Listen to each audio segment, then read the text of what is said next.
You see, when we talk about someone like GommeHD, what we're really doing is examining a cultural symptom.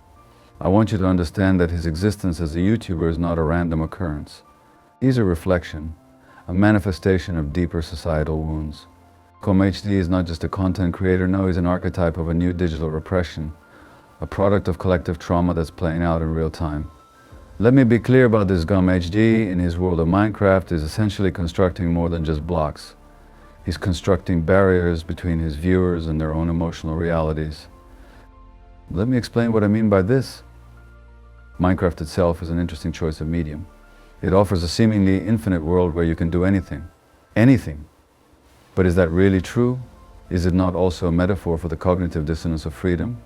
You see, the human mind craves freedom, but when presented with too much freedom, it recoils into patterns, into routines of what is Minecraft, if not the perfect representation of this tension between freedom and imprisonment. The game presents you with boundless opportunity, but the vast majority of players do the same thing over and over again. They mine, they build, they fight, they mine again. Now think about that for a moment. What does that remind you of? A cycle, a loop, endless repetition. It's the exact same mechanism we see in people who are trapped in their trauma responses. Whether it's addiction, workaholism, or even social media consumption, people become trapped in loops that prevent them from confronting their own pain. GommeHD's world, his server, offers this endless loop of tasks that distract people from the real emotional work they need to do. Why does this matter? Why should we care that millions of people are logging into Minecraft servers every day? Well, because they're not logging into reality. They're not logging into their own emotional experiences.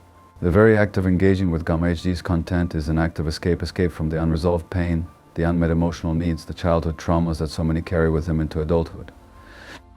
Now, I'm not suggesting that GommeHD is consciously orchestrating some grand repression scheme. No, in fact, he may very well believe he's just entertaining people, offering them joy and connection in the virtual world. But that's precisely the point. Agents of repression don't always know they are agents of repression. The unconscious mind operates in shadows, and GommeHD, through his vast digital empire, has become a conduit for the repression of unresolved childhood pain. Consider the demographic of his audience, largely young people, adolescents, and young adults. These are individuals in the most formative years of their lives, grappling with identity, with belonging, with self-worth. Many of them are likely experiencing emotional neglect, whether from parents who are too busy to engage with them, or from a society that reduces them to consumers rather than full human beings. They turn to GommeHD not just for entertainment, but for something deeper. He becomes a surrogate figure, an unconscious authority they invest with the power to distract them from their inner pain.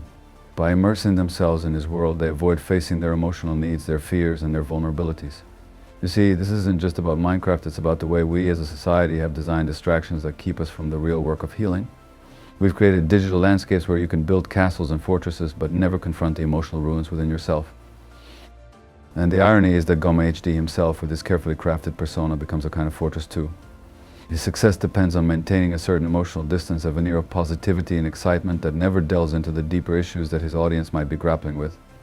He provides just enough stimulation to keep people engaged, but not enough depth to challenge them. He invites people to dig quite literally in the game, but never to dig into their own psyches, their own emotional truths. This, my friends, is where the repression lies. It's in the avoidance, the deflection, the substitution of real emotional engagement with virtual tasks that feel satisfying but ultimately leave you empty. Think about the act of mining in Minecraft. You're digging deeper and deeper into the earth, searching for valuable resources. But what are you really digging for? Are you looking for diamonds, or are you searching for something that's missing in your own life? That's the question GommeHD's audience should be asking themselves, but instead they're lost in the illusion of progress. This is no different from the way people in society keep themselves busy with work, with social media, with consumerism, all distractions from the deep, emotional work that needs to be done.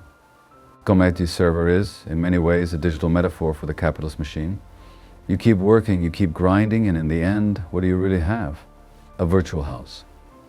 A stack of digital diamonds. It's all meaningless if you haven't confronted the emotional scars that drive you to seek these distractions in the first place.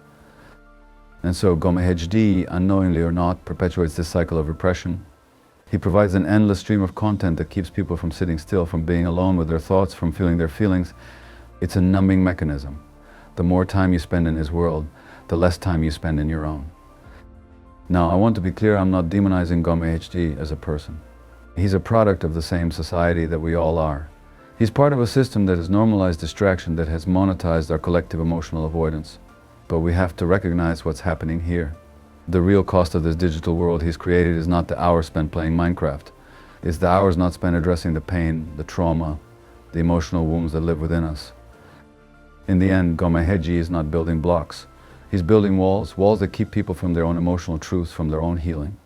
And until we recognize that, until we start dismantling these digital fortresses and confront what's inside, we will remain trapped in this endless cycle of repression, mistaking distraction for freedom.